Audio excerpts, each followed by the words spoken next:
दोस्तों आज आप मेरे एक सवाल का जवाब दीजिए। आप सभी कॉम्पिटिटिव एग्जाम एस्पिरेंट हो। ऑब्वियसली आपकी लाइफ में कभी ना कभी ऐसा जरूर हुआ होगा कि आपने कोई एग्जाम दिया और एक कॉम्पिटिटिव एग्जाम एस्पिरेंट होने के बावजूद जहां पर आपका कंप्लीट सिलेबस कवर था, अनफॉर्चुनेटली उस एग्जाम में आप डिस्क्वालीफाई हो जाते हो। तो क्या आप कारण बता सकते हो कि किसकी वजह से आप एग्जाम में डिस्क्वालीफाई हुए? जी हाँ दोस्तों, इसके दो बड़े कारण है। एक तो ये, काफी बार एग्जाम में ऐसे टॉपिक से क्वेश्चन पूछ ले जाते हैं जिनमें आप ऑलरेडी वीक हो, जिनको आप हमेशा इग्नोर करते हो, जो कि आपको कभी समझ नहीं आते।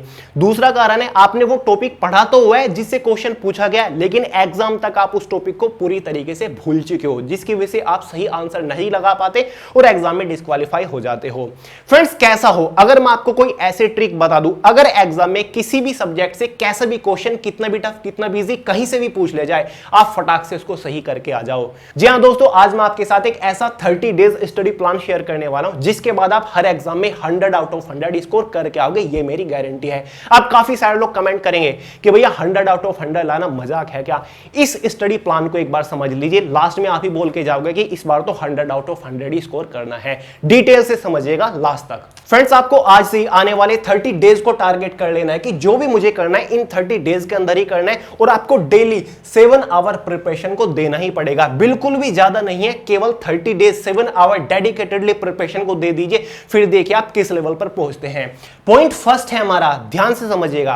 बेसिकली जब भी कोई नया एग्जाम आता है तो मोस्टली स्टूडेंट ये डिसाइड करते हैं कि आज से हम इस एग्जाम के लिए अच्छे से प्रिपरेशन करना शुरू करेंगे, जबकि ऑलरेडी उन्होंने सिलेबस कवर कर रखा है, पहले कॉम्पिटिटिव एग्जाम की तैयारी कर चुके हैं, फिर भी यही गलती कर देते हैं, शुरू से सिलेबस उठा के बैठ जाते हैं और उसको खत्म करने में लग जाते हैं। लेकिन हम यहां पर ऐसा बिल्कुल भी नहीं करेंगे, जो कि एक बड़ी गलती है। तो फ्रेंड्स, स्टेप फर्स्ट आपका ये रहेगा, separate week topic subject wise, यानी कि आपके पास 4 सब्जेक्ट होते हैं, जिसमें से एक इंग्लिश है, रीजनिंग है, मैथ्स है, जीएस है। सब्जेक्ट वाइज आपको जो वीक टॉपिक है ना, वो आपको सेपरेट कर लेने, यानी कि अलग निकाल लेने हैं। लिस्ट बना लीजिए चारों सब्जेक्ट की। पहले जनरल अवेयरनेस उठा लीजिए, बुक उठाइए, उसका इंडेक्स खोलिए। जो जो टॉपिक वीक है, जो जो टॉपिक आपको नहीं आते, जो जो टॉपिक आपको समझ नहीं आते, जिनको आप हमेशा इग्नोर करते हो, पहले आपको उनको अलग निकाल लेना है। फॉर एग्जांपल के तौर पर मैंने यहां पर लिखा हुआ है, जैसे कि जीएस है। जीएस में काफी सारे लोगों को फंडामेंटल राइट्स, यानी कि जो मौलिक अधिकार है, वो समझ नहीं आते, तो वो टॉपिक आपने अलग निकाल लिया।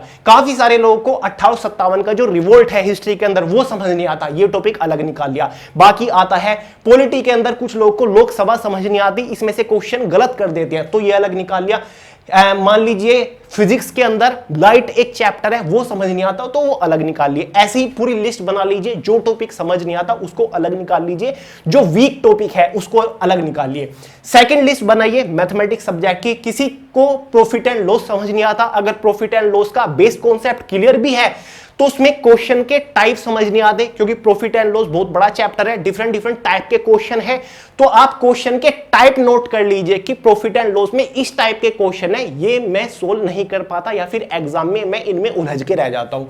तो मैथ्स के अंदर आपको टॉपिक के अकॉर्डिंग क्वेश्चन के टाइप वाइज भी सेपरेट कर लेने हैं कि इस क्वेश्चन के टाइप में मैं वीक हूं। ऐसे ही कुछ लोगों को एवरेज समझ नहीं आता, एवरेज के अंदर बहुत सारे टाइप के क्वेश्चन होते हैं, जैसे कि इनिंग वाला क्वेश्चन काफी सारे लोगों पे सोल्व नहीं होता, तो उस टाइप के क्वेश्चन को अलग नोट डाउन कर लीजिए। कुछ लोगों को सिंपल इंटरेस्ट आता है लेकिन कंपाउंड इंटरेस्ट समझ नहीं आता, तो इसको अलग निकाल लीजिए। तो कहने का मतलब यही है कि सब्जेक्ट वाइज सभी वीक टॉपिक आपको अलग निकाल लेना है। तो ठीक है, इतना काम आपने कर लिया, ठीक है, क्लियर है यहां तक। अब बारी आती है कि कैसे प्रिपरेशन करना है। समझिए, पॉइंट नंबर 2 है हमारा, आपने टारगेट किया 30 दिन हमें पढ़ना है, डेली 7 घंटे हमें पढ़ना है। एक दिन में आपको 2 सब्जेक्ट पर डे, 2 सब्जेक्ट आपको पढ़ना है, चाहे आप जीएस मैथ्स ले लीजिए पहले दिन, या फिर रीजनिंग इंग्लिश ले लीजिए पहले दिन, इंग्लिश जीएस ले लीजिए, आपके ऊपर डिपेंड करता है। अब यहां पर आ जाइए, वीक टॉपिक की लिस्ट आपके पास है सब्जेक्ट वाइज, ठीक है। अब आपको करना है टाइम स्लॉट डिवाइड। आपके पास एक दिन में 7 घंटा है पढ़ने के लिए, तो आप different different time slot divide कर लीजिए, जैसे मैंने किया हुआ है। 7 आवर में से एक टाइम स्लॉट बनता है हमारा 3 आवर का, एक टाइम स्लॉट बनता है हमारा 3 आवर का, और एक बचता है हमारा 1 घंटे का। 3, 6 और 1 7 घंटे हमारे हो गए। अब आपको क्या करना है, आपने कोई टारगेट कर लीजिए। देखिए, target a topic according to time slot. पहले तो सब्जेक्ट लीजिए कि आज मैं पहले टाइम स्लॉट में जीएस को कवर करूंगा। जीएस आपने उठाया, जो वीक टॉपिक की लिस्ट आपने बनाई थी वो लिस्ट उठाई, उसमें से आपने एक प्रॉपर टॉपिक को टारगेट कर लिया कि आज तो मुझे इस टॉपिक को समझ के ही रहना है, दिमाग में उतार लेना है। फंडामेंटल राइट्स आपने निकाल लिया, ठीक है, कि इस टॉपिक में को मैं पढ़ूंगा। अब इस टॉपिक को कवर कैसे करना है, आप इस टॉपिक में ऑलरेडी वीक हो तो इसको कैसे अच्छे से कवर करें ताकि आप इसको जिंदगी भर ना भूलें। 3 घंटे आपके पास हैं, आपने जीएस उठाया है, इस 3 घंटे में अगर एक टॉपिक कवर होता है तो कोई बात नहीं, अगर 2-3 टॉपिक आप कवर कर पा रहे हो तो बहुत अच्छी बात है, ठीक है। ये नहीं कि केवल आप एक ही टॉपिक पढ़ते जाओ और आपको समझ आ गया फिर भी आप पढ़ते ही जा रहे हो, नहीं, अगर ये अच्छे से क्लियर हो गया तो इसी 3 घंटे के अंदर दूसरा वीक टॉपिक निकाल लीजिए, ठीक है। तो पढ़ना कैसे है, पहला पॉइंट लेक्चर, उस टॉपिक के रिलेटेड आप लेक्चर देखिए, YouTube के ऊपर देखिए, जो टीचर आपको अच्छा लगता है उसके लेक्चर देखिए, ताकि उस टॉपिक से रिलेटेड आपका बेसिक कॉन्सेप्ट क्लियर हो सके। जैसे ही टॉपिक को आप समझ जाओ, बुक उठाइए, थ्योरेटिकल तरीके से उसी टॉपिक को पढ़िए। आपको खुद समझ नहीं आता था लेकिन आपने एक लेक्चर देख लिया है, जब आप खुद थ्योरेटिकल तरीके से पढ़ोगे ना, आपको ऑटोमेटिकली समझ आ जाएगा कि टीचर ने ये बताया था, बोर्ड पे इस तरीके से समझाया था, क्लियर हो जाएगा। ये नहीं कि केवल लेक्चर देख के ही आपका काम हो जाएगा, लेक्चर देखने के बाद सेल्फ स्टडी करना बहुत ज्यादा जरूरी है, खुद पढ़ना बहुत ज्यादा जरूरी है। ये काम हो गया। उसके बाद आपको ध्यान से सुनिएगा, ये पॉइंट इंपॉर्टेंट है, उसी टॉपिक से रिलेटेड क्वेश्चन बनाने हैं। ऑब्जेक्टिव क्वेश्चन सोल्व नहीं करने, आपको खुद से क्वेश्चन बनाने हैं। इस टॉपिक के अंदर आप वीक हो, लेक्चर देख लिया, थ्योरेटिकल पढ़ लिया, अब आप क्वेश्चन बनाइए। फंडामेंटल राइट से जितने भी टाइप के क्वेश्चन बन सकते हो बनाइए, जैसे कि भारत के संविधान की हृदय और आत्मा कौन से मौलिक अधिकार को कहा गया है और ये कौन से अनुच्छेद के अंदर आता है, इस टाइप के जितने भी क्वेश्चन बन सकते हैं ज्यादा से ज्यादा क्वेश्चन बनाइए, नोट डाउन करिए और प्रॉपर नोट्स करिए और उनको सोल्व करने की भी कोशिश करिए। और उस टॉपिक से रिलेटेड खुद से बहुत सारे क्वेश्चन को भी सोल्व करने की कोशिश करिए। गारंटी लेता हूं उस टॉपिक को आप जिंदगी भर नहीं बोलोगे। यही तो कॉन्सेप्ट मैंने आपको स्टार्टिंग में समझाया था। आप एग्जाम में डिस्क्वालीफाई ही तब होती हो जब कोई टॉपिक आपका अच्छे से क्लियर नहीं होता, जिन टॉपिक के अंदर आप वीक हो। जब आप उसी टॉपिक को अच्छे से क्लियर कर दोगे, उसी वीक टॉपिक को छांट के क्लियर कर दोगे, फिर आप कैसे एग्जाम में डिस्क्वालीफाई हो सकते हो मुझे बताइए। फॉर एग्जाम्पल दूसरा सेक्शन ले लेते हैं, मैथमेटिक्स। एक टाइम स्लॉट आपका खत्म हो जाता है, दूसरा टाइम स्लॉट स्टार्ट होता है 3 आवर का, उसमें आपने मैथमेटिक्स सब्जेक्ट ले लिया।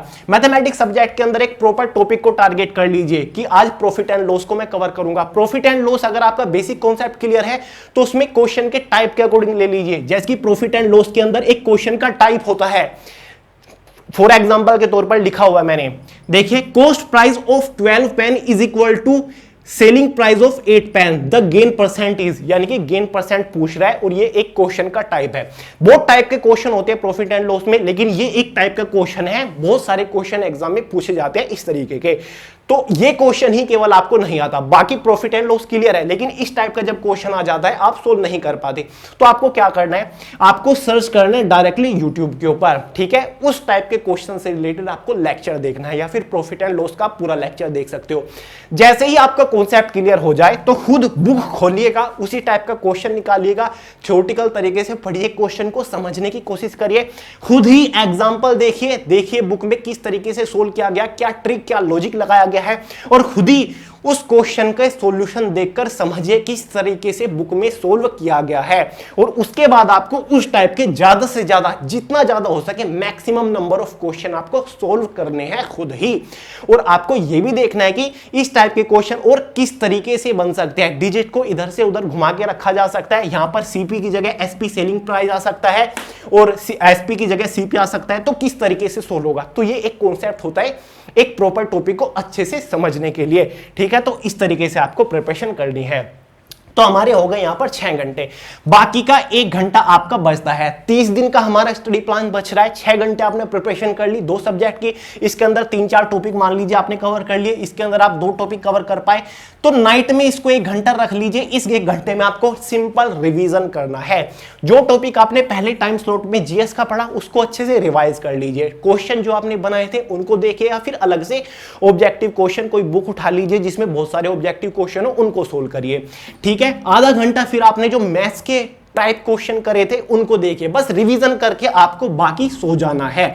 ये काम आपको करना है। सॉरी, तो पूरे दिन में आपने 7 घंटा प्रिपरेशन कर ली और उन टॉपिक के ऊपर आपने प्रिपरेशन करी जिनमें आप ऑलरेडी वीक हो। जो आपको आते ही हैं वो तो आप कर ही लोगे, लेकिन उन टॉपिक्स को मजबूत करिए जो कि आपसे नहीं होते हैं। काफी सारे लोग यही गलती कर देते हैं, सिलेबस को रिवाइज करते जाएंगे और जो टॉपिक इग्नोर करते रहते हो, जो वीक है उनको इग्नोर करते चले जाते हैं। फिर आप कैसे उम्मीद रख सकते हो किसी एग्जाम में हाईएस्ट स्कोर के साथ क्रैक करने के लिए? तो ठीक है फ्रेंड्स, जैसे ही टॉपिक आपका कवर हो जाए, मान लीजिएगा कि फंडामेंटल राइट आपका स्ट्रॉन्ग हो गया, तो उसको उस लिस्ट में ऐसे काट दीजिए। 1857 रिवोल्ट आपने कवर कर लिया, ऐसे काट दीजिए। लोकसभा कवर कर लिया, ऐसे काट दीजिए। प्रॉफिट लॉस मैथ में क्लियर होगा, काट दीजिए। एवरेज हो गया, ऐसे काट दीजिए। एक दिन ऐसा आएगा 30 दिन से पहले ही सभी टॉपिक आपके कट चुके होंगे, यानी कि सभी आपने अच्छे से कवर कर लिए। पहले दिन आपने 2 सब्जेक्ट करे, दूसरे दिन जीएस की जगह इंग्लिश ले लीजिए, मैथ्स की जगह रीजनिंग ले लीजिए, फिर ऐसे ही साइकिल चलता रहेगा। तीसरे दिन फिर जीएस मैथ आ जाएगा, ऐसे ही चलते रहिए। करंट अफेयर सेक्शन है उसको भी ऐसे ही कवर करिए, उसके अंदर जितने भी टॉपिक है, इंपॉर्टेंट डेट्स है एक दिन उनको कवर कर लीजिए बैठ के, इंपॉर्टेंट समिट्स है उनको कवर कर लीजिए, इंपॉर्टेंट योजनाएं हैं सेंट्रल लेवल की उनको कवर कर लीजिए, डांस एंड कल्चर है उनको कवर कर लीजिए। तो इस तरीके से अगर आप कवर करते चलोगे फिर आपको कोई रोक ही नहीं सकता यार झंडे गाड़ने से। अब फाइनली मैं आपसे पूछता हूं, जो स्टार्टिंग में मैंने स्टेटमेंट दिया था कि एग्जाम में 100 आउट ऑफ 100 स्कोर करके आओगे, ये मेरी गारंटी है। अब आप बताइए करके आओगे या फिर नहीं करके आओगे? डेफिनेटली करके आओगे, क्योंकि 30 दिन के बाद जब पूरे सिलेबस में कोई टॉपिक बचेगा ही नहीं, जब आपको छोड़ोगे ही नहीं, आपने चुन चुन के एक एक टॉपिक को बहुत ही डीप तरीके से अच्छे तरीके से क्लियर कर लिया, फिर कैसे आप एग्जाम में डिस्क्वालीफाई होगे? हो ही नहीं सकते और हाईएस्ट स्कोर करके आओगे। तो चलिए फ्रेंड्स, वीडियो को यहीं खत्म कर दिया। कैसा लगा? पसंद आया लाइक करिएगा, दोस्तों के साथ शेयर करिएगा, चैनल को सब्सक्राइब करना मत भूलिएगा। एवरी संडे शाम 5 बजे दी करंट अफेयर शो चैनल के ऊपर आता है और जीत की उड़ान सीरीज चली हुई है जिसमें हम फिलहाल हिस्ट्री कवर कर रहे हैं। मिलते हैं अगली वीडियो में बहुत जल्द, तब तक के लिए जय हिंद।